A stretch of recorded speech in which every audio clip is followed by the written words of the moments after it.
para alcanzar la santidad hay que tener los dos elementos. Hay que tener el conocimiento y hay que tener la voluntad de obedecer a Dios.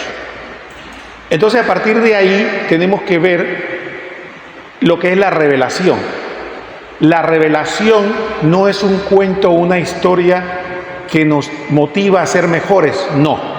La revelación es la verdad de la realidad entendida, porque los seres humanos, nosotros podemos alcanzar verdades con nuestra inteligencia, pero hay verdades que no son alcanzables con nuestra inteligencia, pero sin embargo existen. La soberbia humana nos hace pensar que solo existe lo que yo puedo pensar, lo que yo puedo entender, pero la existencia de las cosas no depende de mi inteligencia.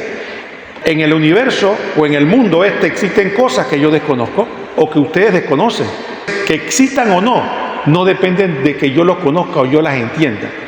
Dios en su benevolencia se revela para que nosotros podamos entender cosas que podemos alcanzar con la razón, o sea, podríamos entender, y otras que no podríamos entender a menos que se nos explicaran. ¿Qué nos enseña la Iglesia con esto? Que cualquier persona de cualquier suerte de inteligencia puede alcanzar verdades profundísimas. Pensándolas por sí solos, jamás la hubiéramos podido alcanzar, a menos que fuéramos una persona sumamente inteligente, un San Agustín, un Santo Tomás de Aquino. Pero Dios en su benevolencia ha permitido que cualquier persona con una inteligencia promedio alcance verdades profundísimas. De ahí viene un poco entender lo que somos nosotros. Y empezamos por el tema del Génesis. Cuando empezamos con el Génesis, la revelación nos manifiesta que había una pareja primigenia, que era Adán y Eva. En primer lugar nos enseñan que Adán empieza la existencia y está compuesta por dos realidades: cuerpo material, alma espiritual. Sin embargo, hay otra realidad que muchas veces pasamos por alto. Adán y Eva fueron creados en estado de gracia, estaban en amistad con Dios. Sin embargo, Adán y Eva tenían dos realidades, a pesar de que estaban en el paraíso. Una, necesitaban cosas exteriores para poder vivir, igual que nosotros. Nosotros, una de las primeras cosas que descubrimos, que no tenemos la vida en nosotros mismos, que tenemos que buscar cosas al exterior. Necesitamos respirar, necesitamos tomar agua, necesitamos comer alimentos. Así que realidad o la posibilidad de poder seguir existiendo no está en nuestro interior, sino en el exterior. Así que tendemos a buscar hacia afuera para poder mantener la vida material. Pero hay otro aspecto que pasamos por alto. Adán y Eva también tenían una necesidad, que fue la que el diablo aprovechó. ¿Cuál fue esa necesidad? Que a pesar que estaban en un paraíso, tenían todo, no había enfermedad, no había dolor, no había nada. Sin embargo, había una carencia que ellos no sabían cómo explicar. ¿Qué era esa carencia? Bueno, que no estaban completos. ¿Qué le dijo el diablo? ¿Es cierto que te han prohibido comer de todos los árboles del jardín? Dice, no de todos, sino de uno. Entonces, ¿qué ocurrió? Inmediatamente la humanidad se da cuenta de que su felicidad, su plenitud no está en él mismo. Y quisiera que pensáramos un momento en eso. Si la plenitud de la felicidad, que es el anhelo humano, estuviera en nosotros mismos, ¿para qué buscamos en el exterior? ¿Para qué buscamos otras personas? ¿Para qué buscamos los bienes materiales? Si solamente entrando en nosotros somos felices, ya no necesitamos de nada ni de nadie. Pero el hecho de que busquemos hacia afuera, ya no solo para la vida material, sino para ser felices, necesito esta persona, necesito este bien material, necesito estos bienes inmateriales, la fama, el reconocimiento, para sentirme mejor, es que yo tengo una carencia que no sé explicar, pero que la tengo. Entonces el hombre tenía esa carencia desde el paraíso, pero no la sabía explicar, no la entendía. Es como alguien que tiene sed y no lo sabe. Imagínese una persona que tiene sed y no sabe que para poder saciarla tiene que tomar agua. Estaría buscando, comiendo carne, comiendo frijoles, no sacia porque lo que le sacia la sed a él es el agua. Entonces tener una sed inconsciente es uno de los dramas del ser humano. Como el ser humano tiene esa carencia, el diablo aprovecha esa coyuntura, le dice que busque en el exterior, busque enfrentándose a Dios la plenitud que él tanto anhela, que él pensaba que es tomando el fruto del bien y del mal. A partir de ese momento surgen dos realidades. Uno es la muerte material y la muerte espiritual. La muerte material es fundamentalmente lo que nosotros conocemos como la separación del alma del cuerpo. Y la muerte espiritual surge como la separación de la persona de Dios. Al surgir esas dos muertes, entonces a partir de ahí tiene sentido el texto que dice: a partir del pecado original, el diablo tomó dominio de nosotros. Y eso a algunos nos asusta. ¿Por qué? Porque dice, oye, ¿qué será eso? ¿Que es que el diablo lo va a poseer? No, lo que significa es que el diablo, dice el texto, tomó posesión de la humanidad, es que al hombre tener esas dos carencias, saber que su vida tiene un límite y encima vivir con una carencia que llaman algunos teólogos metafísica, es decir, algo que no entendemos qué es, pero que no somos felices. Gente que tiene todos los bienes materiales posibles, pero no soy feliz, no soy pleno, no sé qué me pasa, no sé qué tengo. Entonces, al tener el hombre esa carencia, queda en las garras del diablo, porque el diablo le dice, ok, tienes todo este universo que no es malo en sí mismo para satisfacer esa carencia que tú crees que tiene. Y entonces el hombre se pasa la vida buscando hacia afuera lo que tiene que buscar en su interior. A partir de ahí empieza a tomar sentido para nosotros el concepto que aparece en Romano y que habla del paraíso. ¿Qué es la muerte para nosotros?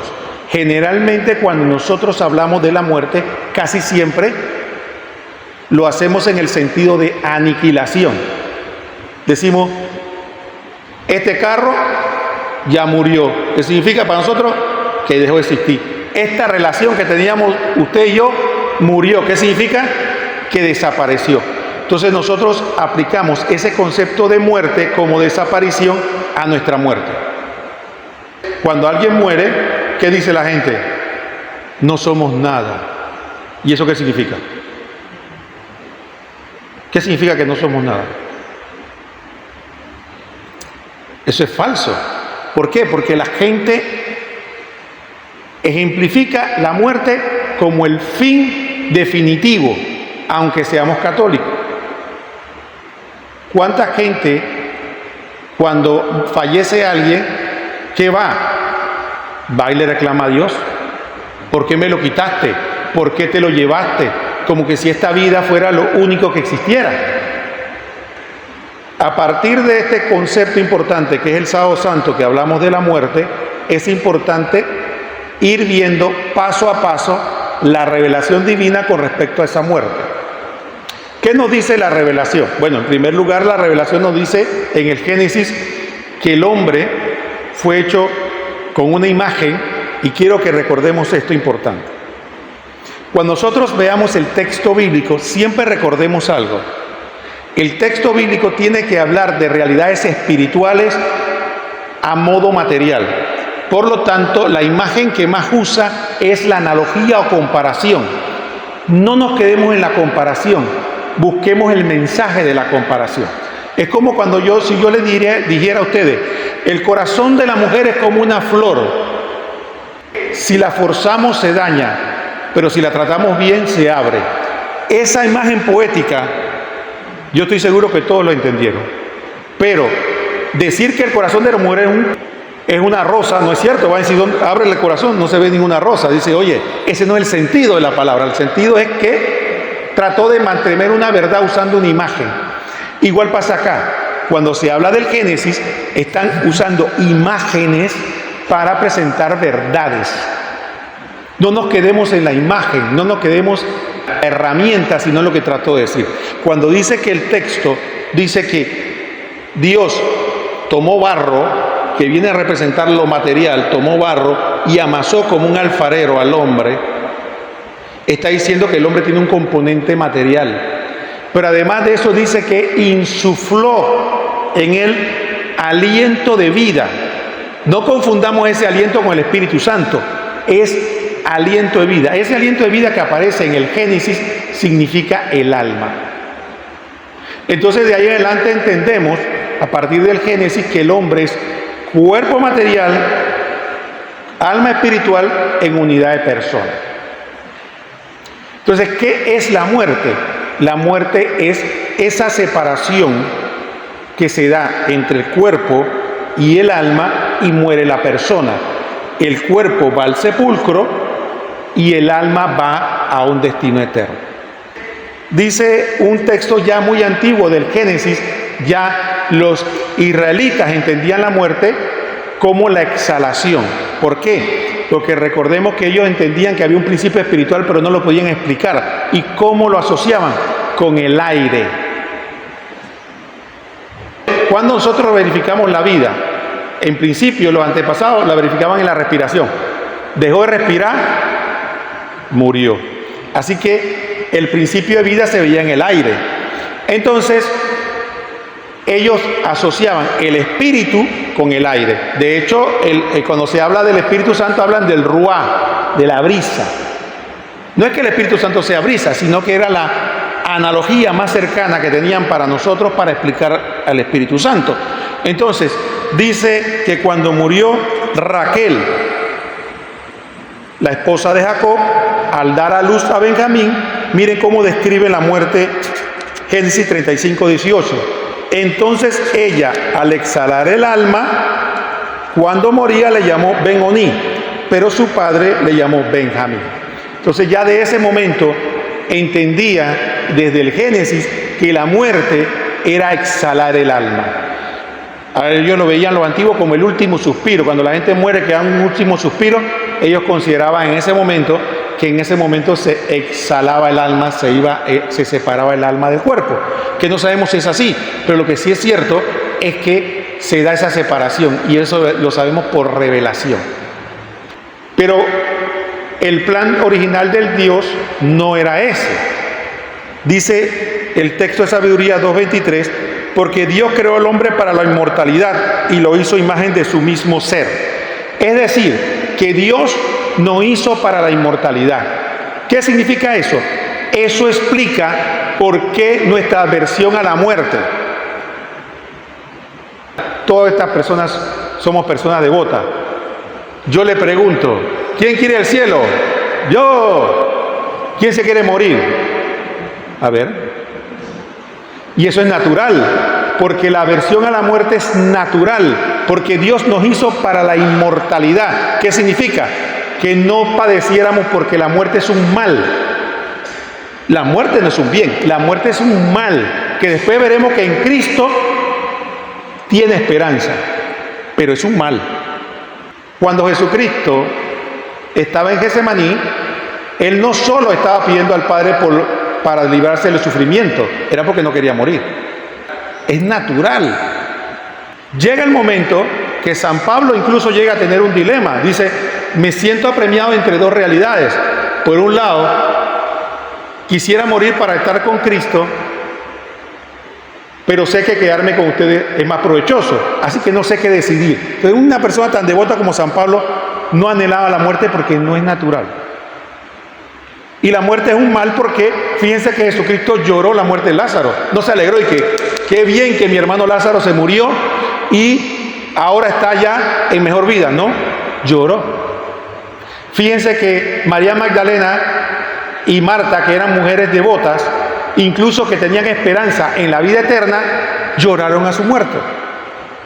Así que es absurdo eso de que como somos gente de fe no tenemos el duelo o no nos duele la muerte. Sí nos duele y tenemos que pasar el duelo, porque no nos consuela el hecho de que haya otra muerte, porque es algo antinatural, porque es fruto del pecado y todo lo que es fruto del pecado es antinatural. Se ha hecho conocido, públicamente aceptado, pero por eso nos resistimos.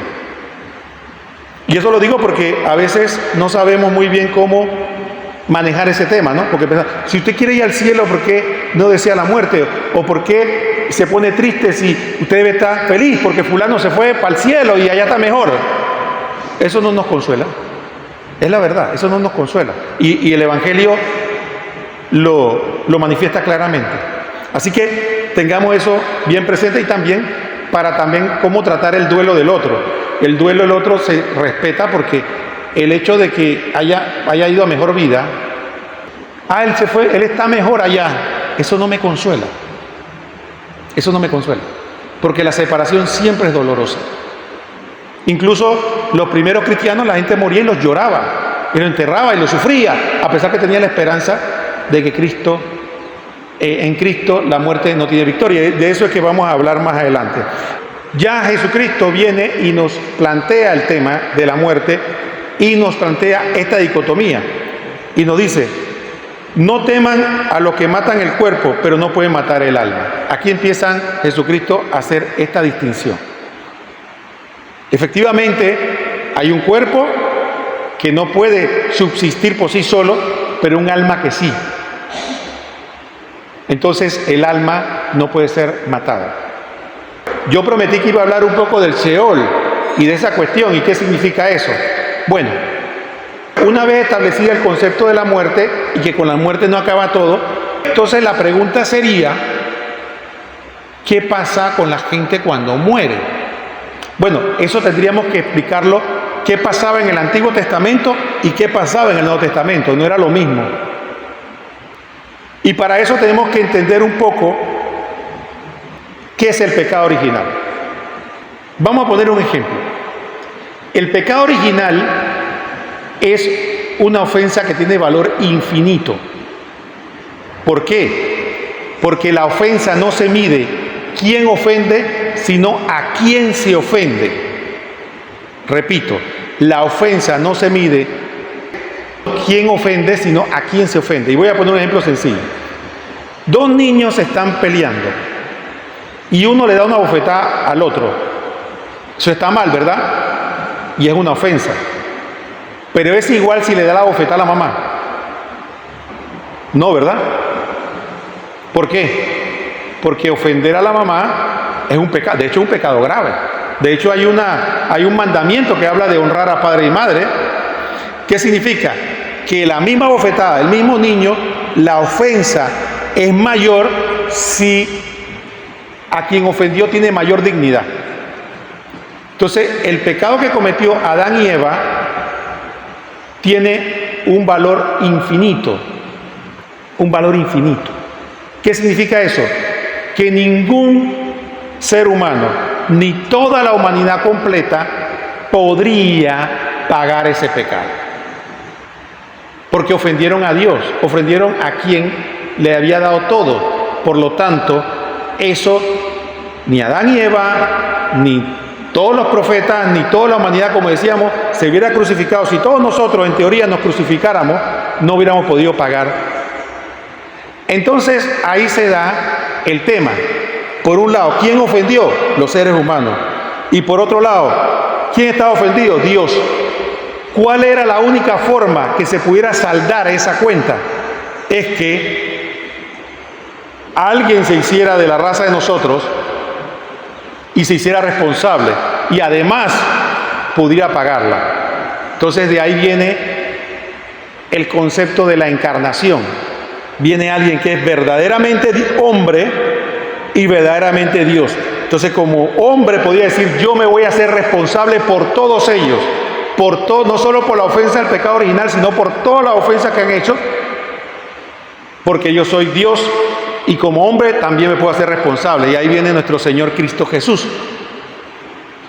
Pero adivinen que antes que se pagara esa deuda, las puertas del cielo estaban cerradas. Nadie podía entrar al cielo. Ni Abraham, ni Isaac, ni Jacob, ni Moisés, ni Elías. Nadie.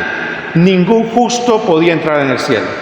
Y entonces de ahí la Biblia nos revela que había un lugar que se llamaba la morada de los muertos, que era el lugar donde iban la gente después que moría, y que la suerte no era igual. ¿Cómo le llamaban?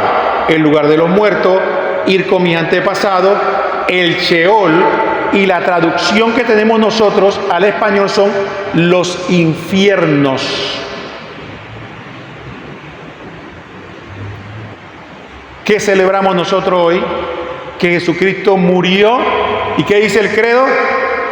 Y descendió a los infiernos, no al infierno. ¿Ustedes recuerdan el texto de Lázaro y el hombre rico? Observen algo importante. En esa parábola, cuando Jesucristo la narra, Él dice que el pobre Lázaro murió, y no dice que fue al cielo. ¿A dónde fue? ¿Alguien recuerda? Hermano, ¿a dónde fue? Al seno de Abraham. El seno de Abraham no es el cielo, era la visión que tenían los hebreos de que era el lugar de espera. Mucho mejor, y los pecadores también iban a un lugar de espera, pero de sufrimiento. ¿A dónde fue? El rico. Ahí vemos esa parábola, cómo nos presentan que antes de la muerte redentora de Cristo, todos estaban a la espera. De hecho, en la transfiguración, cuando aparece que Moisés y Elías hablan con Jesucristo, le hablan de lo que él iba a padecer en Jerusalén. ¿Y por qué aparecen hablándole? ¿Para darle ánimo? No, era fundamentalmente para pedirle que por favor los liberara y le permitiera entrar al cielo.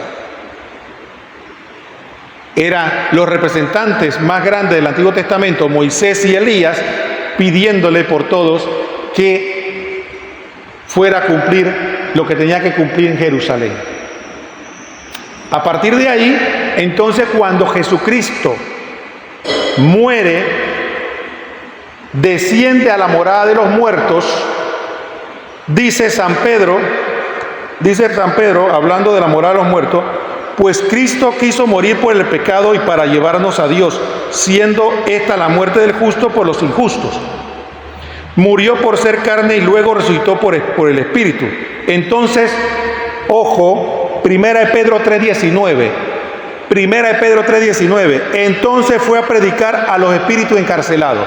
Esos espíritus encarcelados son los que estaban en el Sheol, todos los justos del Antiguo Testamento que no podían entrar al cielo.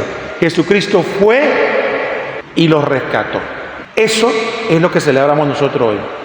No que Jesucristo está yaciendo, el cuerpo de Cristo está yaciendo en la tumba, sino que fue a redimir a todos los que estaban esperando, desde Adán hasta Juan Bautista. Juan Bautista tampoco había podido entrar al cielo hasta que Cristo pagara por todos nosotros. Otra enseñanza: Cristo murió por todos, desde Adán hasta el último hombre. Cristo no murió para los de ahí en adelante, después su muerte en adelante, por todos. Eso también lo celebramos hoy. Ustedes recuerdan, hay una frase que no tiene sentido muchas veces, que cuando la vamos a leer en la Pascua, que cuando Jesucristo se le aparece a María Magdalena, dice el texto que María Magdalena se le tira a los pies y lo abraza. A ver, tanto que hemos leído ese texto, a ver si alguien se acuerda qué le dice Jesús. Suéltame, mujer, ¿por qué? Aún no he subido al Padre. ¿Qué significa eso? Que él acababa de resucitar, su alma estaba unida al cuerpo, y lo primero que hizo fue ir a anunciarle a sus hermanos que había vuelto a la vida. Él todavía no había subido al Padre. ¿Ok? Entonces, ese es el concepto de Jesucristo descendió a los infiernos. No estaba hablando, los que están condenados por toda la eternidad. Otro concepto importante. Algunos se preguntan, ¿cómo es posible que si Jesucristo es Dios, murió? Pregunta de examen. ¿Dios puede morir? No. Entonces, ¿cómo Jesucristo murió?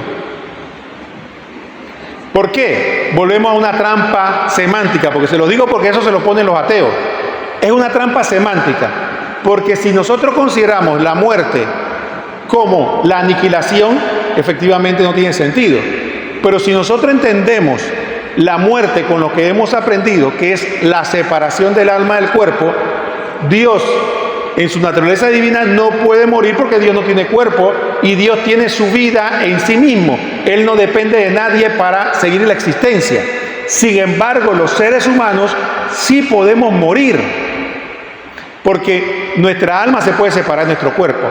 Al Jesucristo, con todas sus consecuencias, significa que Él puede morir. ¿Por qué? Porque su alma se separa del cuerpo y padece la muerte. Y eso es lo que vimos, celebramos ayer, cuando Jesucristo dijo: Padre, en tus manos encomiendo mi espíritu. Y dice la palabra, y expiró y murió. Se separó el alma del cuerpo.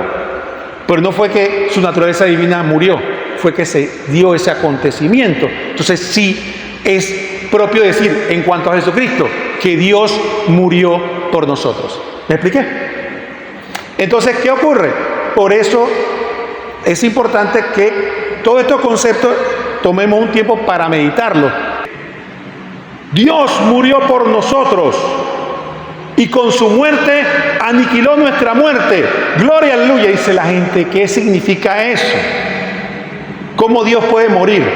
¿Y cómo que con su muerte aniquiló nuestra muerte? Si además seguimos muriendo, que fue lo que dije yo provocativamente en el anuncio anterior.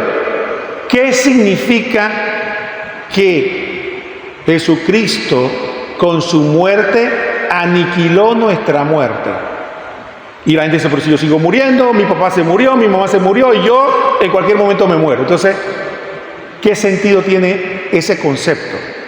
¿Por qué decimos eso? ¿Por qué vamos a celebrarlo a la Pascua y decir, muerte, ¿dónde está tu victoria? Muerte, ¿dónde está tu aguijón? Vencimos al diablo, aleluya, gloria a Dios, gracias al Señor. Pero si nos seguimos muriendo. En que el plan original de Dios era que no padeciéramos la muerte. Pecamos y no solo padecemos la muerte, sino que tenemos a nuestro entero entendimiento 3 muertes, que es lo que muchas veces la iglesia juega con las palabras. ¿Qué pasa? Está la primera muerte que todos conocemos, ¿verdad? Ya la hemos dicho varias veces, la separación del alma del cuerpo. ¿Cuál es la segunda muerte? La que hablamos que se dio en el paraíso. La separación de el ser humano de Dios, que es la muerte espiritual. Y está la muerte eterna, que es el infierno. Por ejemplo, dice la palabra de Dios, después, Santiago 1:15, después la concupiscencia, cuando ha concebido, da a luz el pecado, y el pecado, una vez consumido, engendra la muerte. Esa muerte no es la muerte física, porque todos hemos pecado y estamos vivos. ¿A qué se refiere esa muerte? A la muerte espiritual. Creo que hay un texto que es más claro. Dice, Santiago 5:20, sepan que el que convierte a un pecador de su camino desviado, salvará su alma de la muerte y cubrirá multitud de pecados. Entonces hay personas que pueden tener la vida natural, pero están muertos espiritualmente. He ahí el concepto que aparece en Primera de Juan, que nos dice que hay pecados que son de muerte y hay pecados que no son de muerte. ¿Cuáles son los pecados de muerte? Aquellos que nos separan de Dios. Rompe la relación con Dios, entonces es un pecado que causa la muerte y por lo tanto es un pecado mortal. Pregunta de examen. ¿Cuáles son los pecados mortales? ¿Cómo se define un pecado mortal? Tiene que ser materia grave, tiene que hacerse con pleno conocimiento y total consentimiento. Si yo tomo un pecado, vamos a poner el más típico, ¿no? El adulterio. El adulterio es pecado grave. La gente lo hace sabiendo que es grave, que es pecado, y con toda voluntad está en pecado mortal. ¿Y qué pasa si la persona muere en ese estado? Si la persona muere en pecado mortal, ¿qué pasa? Si usted va a algunos predicadores, le va a decir que la misericordia de Dios es infinita y que no, eso no es lo que dice el catecismo. El catecismo dice que la persona que muere en pecado mortal sin haberse arrepentido y recibió el perdón de los pecados se va al infierno. Punto. Que no se hable de eso ahora es otra cosa. Que se quiera solo hablar de la misericordia y no hablar de las consecuencias de no ser responsable con nuestra vida espiritual, esa es otra cosa. Pero sí es bueno advertir eso. Cuando hay gente que vive años en pecado mortal pensando que va a tener una larga vida y que a los 70 años se va a arrepentir, se va a confesar y va a empezar a asistir al monasterio para salvarse. Bueno, si quiere jugarse ese riesgo, córraselo. Pero lo que nosotros tenemos que hacer es mantenernos en estado de gracia cada instante de la vida, porque nadie sabe el día en que va a morir. Entonces, ¿qué tenemos que estar nosotros? En estado de gracia. Ahora, ¿qué pasa? Cuando la persona muere en pecado mortal, entonces padece la tercera muerte, como llamamos nosotros, que es la muerte eterna, que es otro título que llamamos el infierno, la gehenna, el lago de fuego, como le llama el Apocalipsis, que es ya la separación eterna de Dios. Si se dan cuenta, la muerte tiene un sentido mucho de separación. Muerte natural, separación del cuerpo del alma. Muerte espiritual, separación del ser humano, de la persona en vida de Dios por el pecado. Y muerte eterna es la separación eterna de Dios, que es la definición del infierno. Muchos de nosotros pensamos que el infierno quedamos con las llamas y con las cosas. Me acuerdo que cuando estaba más joven hacíamos una fogata enorme de Pascua y se ponía caliente, y a nosotros los jóvenes nos ponían a llenar la fogata, y de verdad que estaba caliente, y nos decía una señora: imagínense lo que es el infierno, mire eso, imagínense. Claro que impresiona el infierno, pero ese no es el mayor sufrimiento del infierno. El mayor sufrimiento del infierno, si es que existen llamas como tales, porque todo eso, algunos, yo soy el que creo que eso es una figura. Si es que existen llamas, la mayor sufrimiento no es ese, es la separación eterna de Dios. Si el infierno es la separación eterna de Dios, ¿qué es el cielo?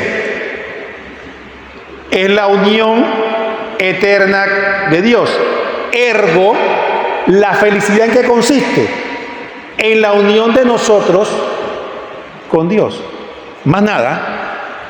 La felicidad no la da esposo, no la dan los hijos, no la dan los bienes materiales, aunque parezca, lo que sea que nos parezca que nos da felicidad, no nos la da. Esos son, como en el dulce, los aderezos. Lo que da la felicidad es la comunión con Dios. Es lo único. Por eso el Señor nos dijo que el que ame a padre, madre, hijo más que a mí, no es digno de mí. Porque efectivamente la esencia y sustancia del hombre, ¿se acuerda cuando empezamos a hablar del paraíso? La carencia fundamental que tenemos nosotros no la vamos a encontrar en el exterior, la vamos a encontrar en el interior. Entonces, dicho esto, cuando las personas mueren después de Cristo, hay dos destinos eternos: tal cielo y tal infierno. Yo sé que me van a decir, ¿y el purgatorio? Bueno, en la misericordia de Dios, Dios establece que las personas que mueren en estado de gracia, pero no imperfectamente purificado, pasan por un proceso, no un lugar. Nosotros siempre nos imaginamos el cielo, allá arriba el infierno, allá abajo. De hecho, la palabra infierno tiene que ver con ese concepto. Los griegos hablaban de Hades. De hecho, hay un dios griego que se llamaba Hades, que era el que recibía a los muertos.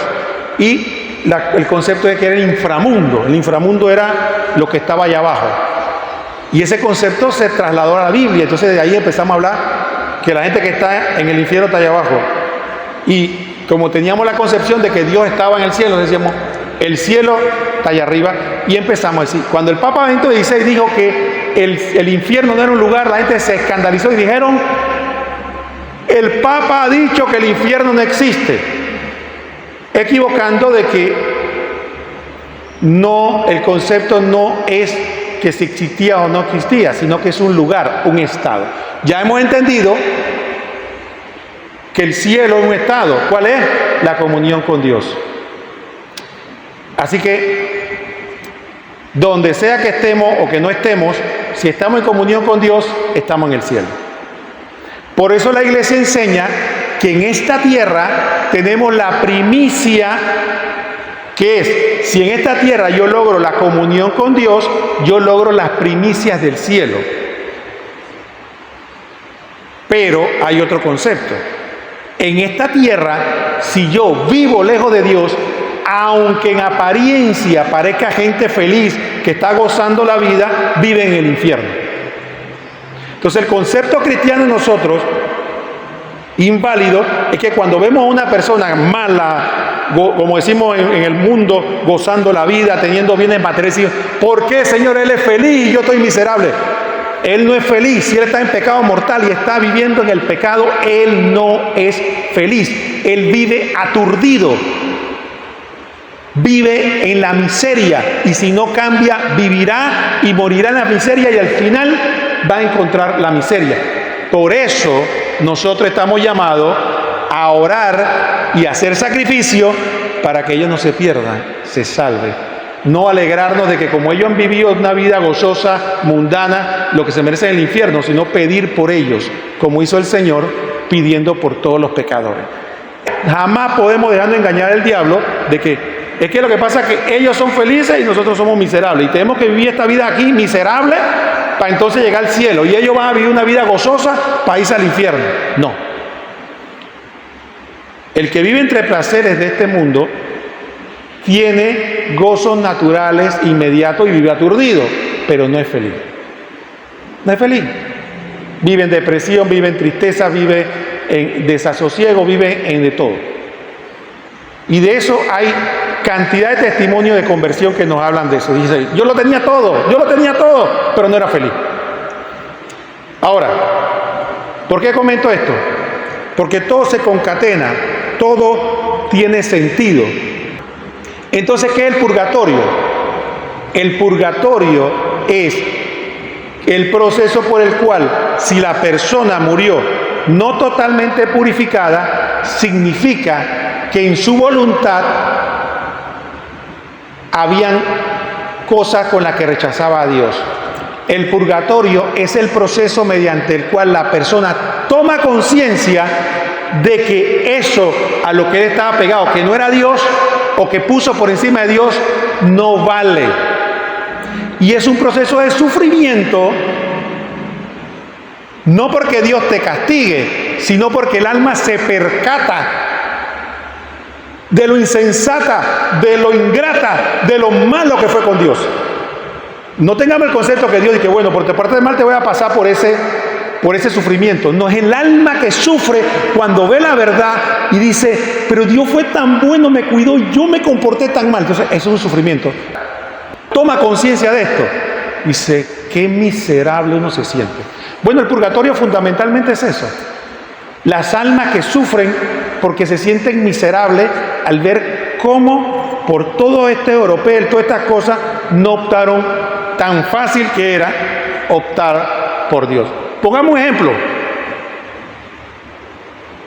Dígame qué cosa más al alcance tenemos nosotros que la confesión. Confesarnos. ¿Qué le impide a usted que se confiese una vez por semana? ¿Y lo hacemos? No, ¿por qué? ¿Le importa? Entonces, ¿con qué cara vamos a ir nosotros ante Dios a decirle, es que yo era débil, pero ¿por qué no te confesaste? Te podías haber confesado todos los días si querías. Ah, que tenía cosas, o algo más importante que la salvación que tu alma. De verdad. ¿Qué era? ¿Ir a comprar el pan, o ir al súper, o comprar los útiles escolares? ¿Qué era lo más importante? ¿Ir al doctor? ¿Qué era lo más importante? Entonces, cuando uno toma conciencia y realmente le pone las cosas en su lugar, uno se da cuenta que realmente vivió. Decíamos que, ¿cómo que Jesucristo, con su muerte, acabó con nuestra muerte? Bueno, dice la palabra, que fruto de la muerte, fruto del pecado vino la muerte espiritual y la muerte física y la muerte eterna. Entonces, cuando Jesucristo muere, lo primero que hace es darnos acceso al Padre. Así que esa muerte metafísica, esa carencia esencial que teníamos nosotros, la podemos saciar en Cristo Jesús. Esa ansia de Dios, de que no sabemos qué nos hace falta, Dios la planifica. Es un proceso de purificación, de eso vamos a hablar en unos minutos, pero en Cristo Jesús. Así que la muerte por el pecado, ya.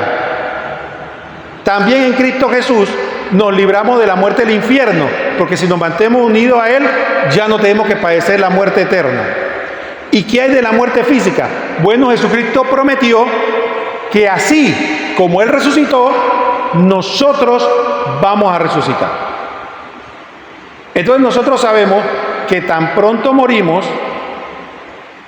¿no? Que tan pronto morimos, si morimos en estado de gracia, no vamos al cielo directamente o a través del purgatorio, pero vamos al cielo.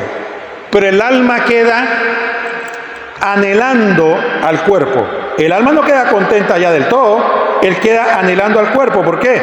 Porque Dios no creó alma espiritual, cuerpo material en unidad de persona. Entonces nosotros anhelamos el cuerpo. ¿Dónde se completa el plan de Dios? ¿Dónde Cristo Jesús? Dice que, primero que aprendimos, cuando Jesucristo resucita, ¿qué muestra? ¿Y por qué muestra? Que mire mis manos y mis pies. ¿Qué está demostrando con eso? Que resucitó con su mismo cuerpo. ¿Qué significa? Que cada uno de nosotros va a resucitar con su cuerpo, no con otro. Porque si resucitamos con otro cuerpo, ya no seríamos nosotros. Seríamos otros, pero no nosotros. Entonces tenemos que resucitar con el mismo cuerpo. El cuerpo que tenemos hoy en día es el que se va a unir. Pero algunos dirán, bueno, por ese cuerpo tenía colesterol, tenía triglicéridos, tenía problemas del corazón. Entonces, ¿cómo es ese cuerpo? Dice Filipenses 3:21. Él transformará nuestro pobre cuerpo mortal, haciéndolo semejante a su cuerpo glorioso, con el poder que tiene para poner todas las cosas bajo su dominio. Entonces nuestro cuerpo, cuando resucitemos, ¿cómo va a ser? Como el cuerpo de Cristo. Entonces el modelo que tenemos nosotros, ¿cómo va a ser nuestro cuerpo resucitado? Va a ser el cuerpo de Cristo. Por lo tanto, cuando leamos los textos de Pascua, diremos, así mismo como Cristo resucitó y que ya no está sometido a las leyes físicas, que está en cuerpo y alma ante el Padre, será la resurrección de los muertos. ¿Cuándo nos enseña la iglesia que será eso? Con la segunda venida de Cristo. Entre tanto, todos los que mueren van en alma a la presencia de Dios y los que mueren en pecado mortal al infierno. Cuando se da la segunda venida de Cristo, ambos, tanto los pecadores que están en el infierno como los santos que están en el cielo, van a poner el cuerpo de nuevo. Los que están en el infierno van a padecer el infierno por toda la eternidad en cuerpo y alma, y los que están en el cielo en cuerpo y alma. Por eso, cuando se habla de la asunción de la Virgen María, para que vean que todo está concatenado, se dice que la Virgen María recibió por adelantado lo que vamos a recibir todos nosotros, que es la resurrección de los muertos. La asunción de la Virgen María no es que la Virgen María subió allá arriba como si fuera un cohete al cielo, sino que tuvo la resurrección de los muertos antes. Su cuerpo se unió a su alma y quedó un cuerpo glorificado y está en el cielo en cuerpo y alma.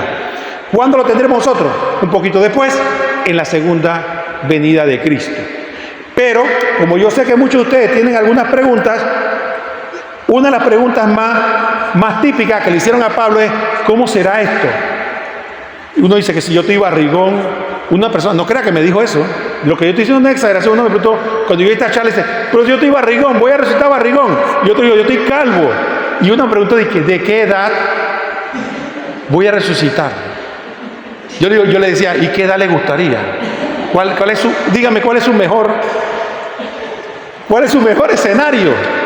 Entonces le han preguntado, ¿no? ¿A qué edad van a resucitar? Bueno, sí, porque uno tiene su mejor momento, ¿no? Y dice, en esta edad es que yo era, wow, bueno. ¿Qué es lo que dice San Pablo? San Pablo lo hace con voy a explicarlo antes de leerlo. ¿Algunos de ustedes han visto una semilla de mango? ¿Alguna vez? Creo que todos, ¿no? Bueno, imagínense que ustedes nunca han visto un árbol de mango. Dice que si usted ve solo la semilla, solo viendo la semilla, jamás se va a poder imaginar el árbol de mango. Pero sin embargo, el árbol de mango está allá adentro. Dice San Pablo que de la misma manera que la semilla no puede demostrarnos qué es, pero si hay una transformación, así mismo somos nosotros. Nosotros somos lo que somos en semilla. Vamos a ser nosotros mismos, pero transformados. Y mire cómo le explica. Alguien preguntará, ¿cómo resucitan los muertos? ¿Con qué clase de cuerpo? Te pregunto, no tiene sentido. Lo que siembra no llega a tener vida, sino antes no muere.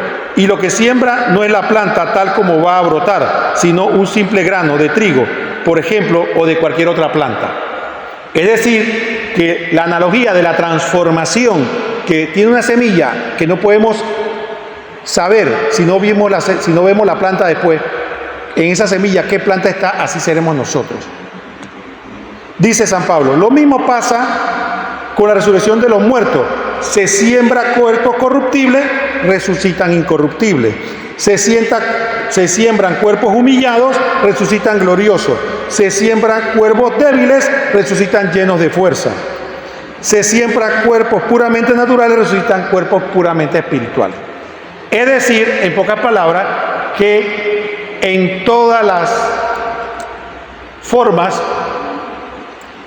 no vamos a tener ninguna limitación de la que tenemos de nosotros, ¿no?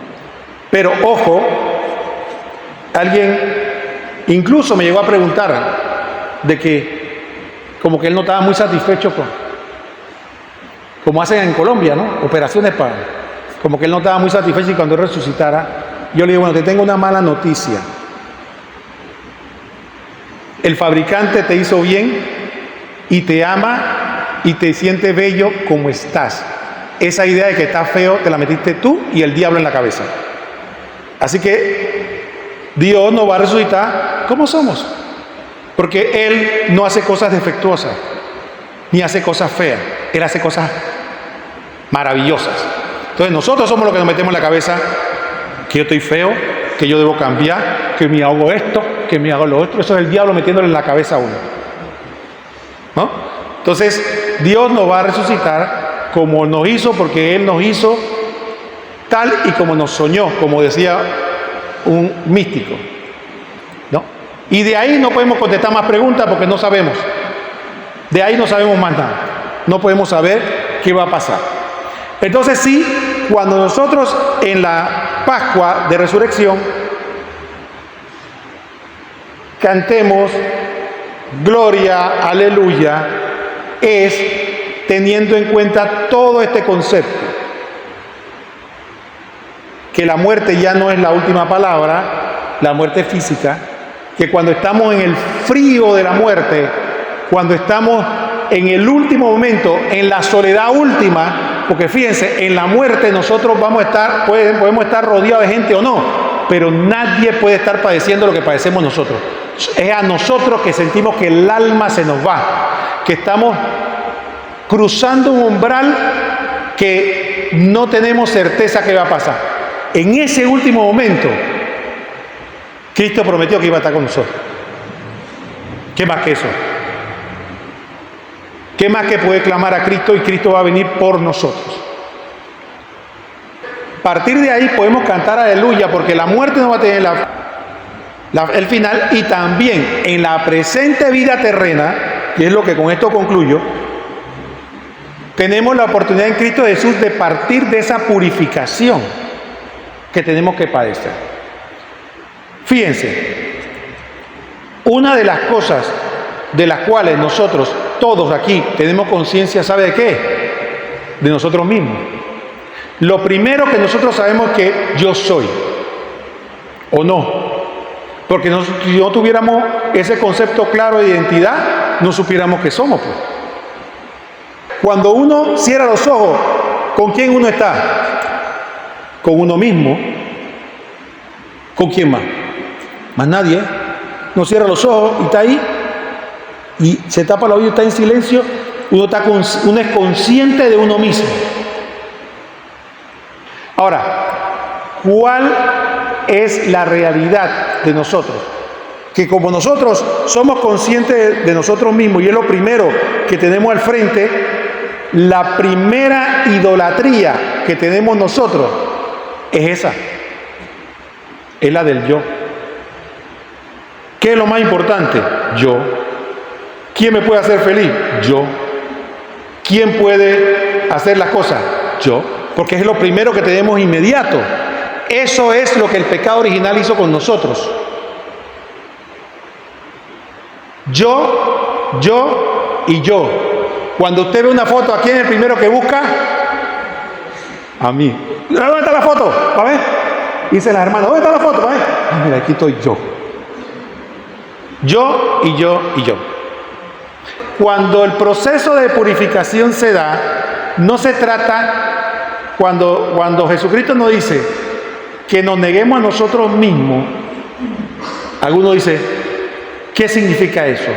Que yo voy a dejar de ser yo. Si yo dejo de ser yo, ¿cómo yo me voy a relacionar con Dios? Porque para poder que yo me relacione con Dios tiene que haber un yo y un tú, para que sean dos que se relacionan. Entonces, si uno desaparece, ya es uno. ¿Qué es lo que realmente ocurre detrás de eso? Es que para nosotros darnos cuenta del otro, tenemos que dejar de ver nuestro ombligo. No sé si la figura funciona. Cuando una persona es egoísta, piensa, es que tú no te das cuenta de mis problemas, tú no te das cuenta de lo que yo sufro, tú no te das cuenta de lo que yo padezco, lo que yo, y no se da cuenta de que tiene un tú delante.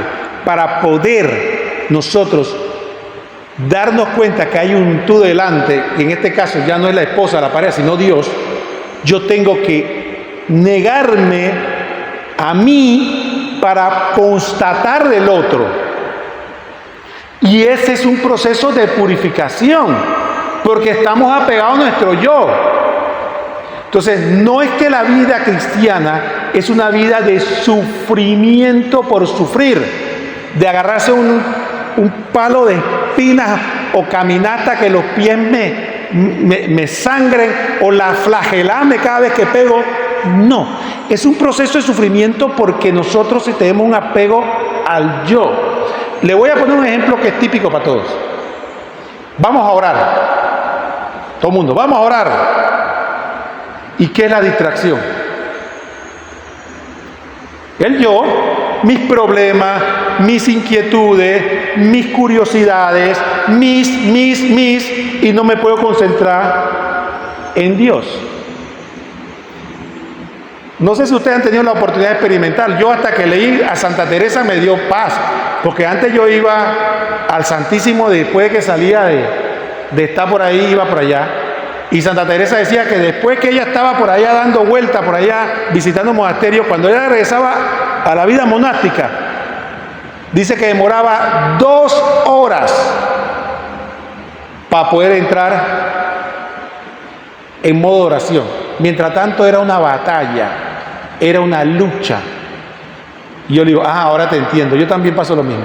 Yo voy al Santísimo y que una hora de adoración fue una hora de distracción. Fue una hora peleando con lo que pienso, con lo que estoy orando y de repente suena se cayó algo allá.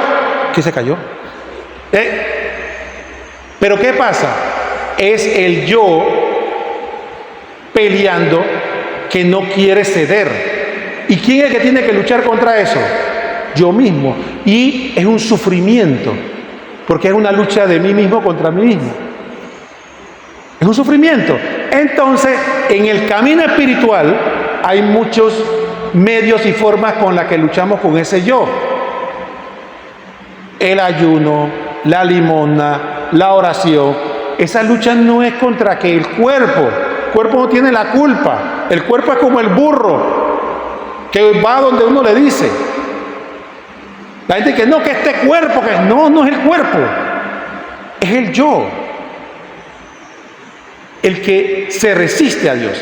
Entonces el proceso de purificación es ese proceso de poder no anular el yo, sino dejar de que esté en el centro para darme cuenta de que Dios está ahí. Y en la medida que yo me doy cuenta de que Dios está ahí y que Dios no solo, fíjense, ¿cómo es posible que Dios está en el universo?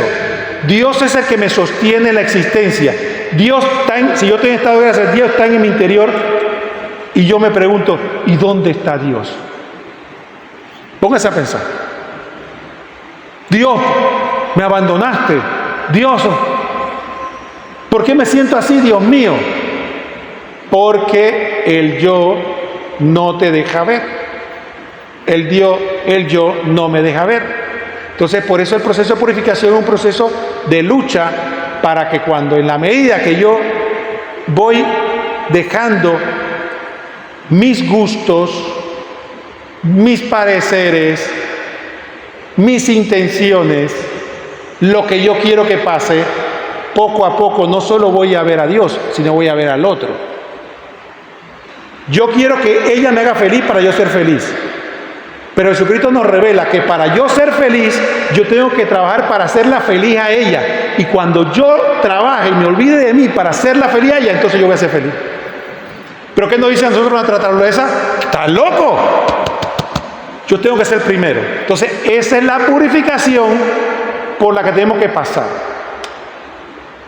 Y por eso es importante la revelación. Porque la revelación nos permite a nosotros tener claro el concepto para trabajarlo. ¿Por qué? Porque mire cómo dice el salmista. ¿Por qué te me turbas, alma mía? ¿Por qué te me turbas? Confía en el Señor y verás que lo volverás a alabar. ¿Qué está haciendo? Dándose ánimo. Él sabe que Dios es bueno. Él sabe que... Pero su yo le dice, no. Entonces él tiene que animarse al mismo y decir, confía en el Señor y verás a alabarlo. Entonces la esperanza es que nosotros en Cristo Jesús podemos librar esa batalla contra el yo, que es lo que no nos permite ver a Dios, que es lo que no nos permite ser felices. Todo eso se resume en eso, la batalla espiritual. Todo lo demás, entrar descalzo a la iglesia, hágalo si quiere, caminar no sé cuántos kilómetros, hágalo si quiere. Si quiere, si le gusta el silicio, se lo amarra aquí, se aprieta, o si le gusta otro hágalo si quiere. Yo no voy a meterme en eso. Si le gusta ayunar todos los viernes, hágalo si quiere. Pero mientras no batalle contra su yo, está perdiendo el tiempo. Le va a pasar como los fariseos. Hay de ustedes, fariseos hipócritas, que diezman el pomino y la ruda, ayunan 2 veces por semana, hacen largas oraciones. Imagínense un católico, ayuna 2 veces por semana, hace largas oraciones, cumplidor de la ley. ¿Y qué pasaba? Eran malos. si Jesucristo le dijo, ¿quién los va a liberar a ustedes del castigo que le tiene preparado el... Entonces, no creamos que es la forma. La forma nos ayuda, pero mientras no libremos la batalla contra el yo, y volviendo al ejemplo que les dije, hay días buenos y días malos. Días que yo creo, me siento orgulloso, que hice todo lo que pude, y otros días que le digo, es que tú no piensas en mí, a ti no te importa conmigo. Digo yo, ya la regué, ya volví atrás.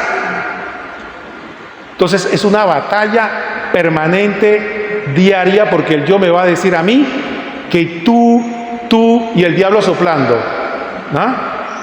Dice, había un refrán que decía, ¿no?, que el hombre es fuego y la mujer es topa, y viene el diablo y sopla. Bueno, aquí no es hombre y mujer, aquí soy yo, y mi egoísmo, y viene el diablo, sí, tú eres lo máximo. A ti le dice, a ti no te merecen en este monasterio, a ti no te aprecian lo que tú eres. Si ellos supieran el valor que tú tienes, y uno se queda que de verdad, diablo, de verdad que soy así. Esa gente no te merece. Es más, vete de ahí, sal de ahí. Yo te llevaré a otros lugares donde la gente te va a querer y vas a ver que vas a ser feliz. Entonces, cerramos esto. La batalla espiritual o la batalla de nuestra fe tiene que ver con todo este concepto que hemos repasado y que hemos meditado hasta ahora. Yo le doy gracias a Dios de que me haya llevado aquí y que me haya afiliado al monasterio, porque San Francisco de Sales me aclaró muchas cosas que yo tenía todo desordenadas. Pero al final de cuentas, nosotros que somos de esta espiritualidad salesiana, recordemos siempre lo que dice nuestro Santo Padre. Recordemos lo que dice siempre nuestro Santo Padre, eso.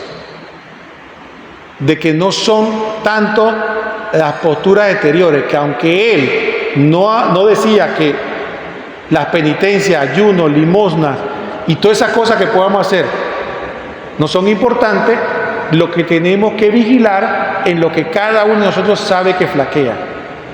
Si es la dulzura, si es el servicio, si es la generosidad, pero no enfocarnos en lo que sabemos que somos fuertes. Esto no es, aquí en la vida espiritual no es como en el trabajo. En el trabajo te dicen los motivadores, tú eres bueno hablando, enfócate eso, desarrolla al máximo eso y vas a ver que vas a surgir. Y hay gente que hace eso. En la vida espiritual dice, es que yo soy bueno orando. Bueno, está bien. Y ora mucho, pero mal geniado. Entonces aquí en la vida espiritual no es así.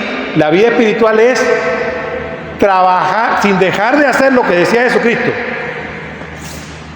Jesucristo le dijo a los fariseos, no es que dejaran de hacer lo que están haciendo, sino que tuvieran misericordia sin dejar de hacer lo otro. De esa misma manera, nosotros estamos llamados a vigilar todos esos aspectos que no vemos bien. Entonces, para eso tenemos dos caminos. Los que estamos casados, tenemos una ventaja. Tenemos parte de la dirección espiritual en la casa, ¿no? Cuando Sara me dice que no te miras tu rabo, ¿no? A ti te gusta hablar, pero no te miras tu rabo, ¿no? Bueno, ahí viene la dirección espiritual. Cuando los de al lado te dicen, te sacan las verdades, ¿no? Te dan tus catequesis y te dicen, tú que crees tan santito, mira esto y esto y esto. Pero para los que no les gusta ese amor tan tof, les recomendamos un director espiritual.